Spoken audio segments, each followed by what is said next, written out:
There has been so much anticipation and expectation on my part and on the part of a few others for the Phantom V Flip 2 and the Phantom V Fold 2, the successors to TECNO's first foldable devices released last year.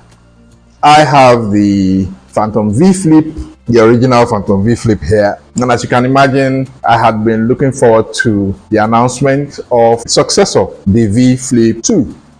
Today, the V Flip 2 and the V Fold 2 were announced, and I am totally unexcited. As a matter of fact, I am disappointed. First and foremost, TECNO has used pretty much the same processors in last year's premium flagship products. In this year's products, the Dimensity 9000 Plus used in the Phantom V Fold last year is exactly what is in the Phantom V Fold 2 this year. And while the V Flip from last year has a Dimensity 8050 chipset, the V Flip 2 announced today has a Dimensity 8020 chipset, which really, the difference is a hairline. You know, there's this tiny little, if you really peep and zoom in with a microscope, you'll notice this tiny little difference between the two. So for all purposes and intents, you have the same chipset in last year's product, in this year's products. Even Apple doesn't do that kind of a thing.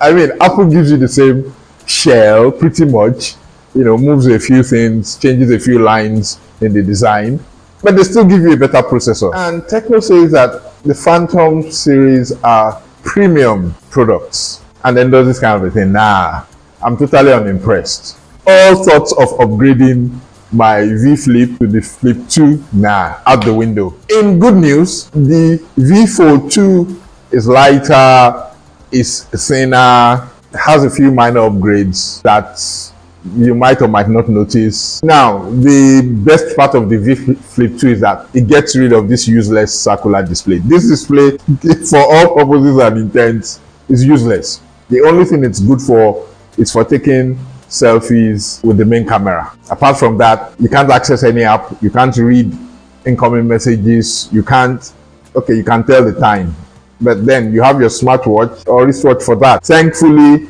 TECNO has gotten rid of this useless circular display, and they have given us a rectangular display like the Samsung Galaxy 6 has, and like Motorola's flip phones also have.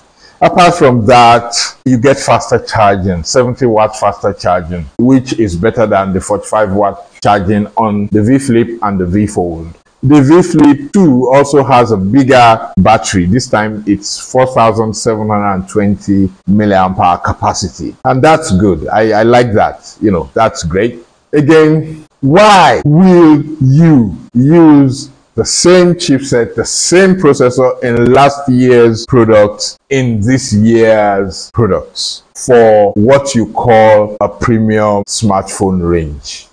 And I am still pissed that a year after its release, the V Flip is still running the same version of Android that it was released with, Android 13.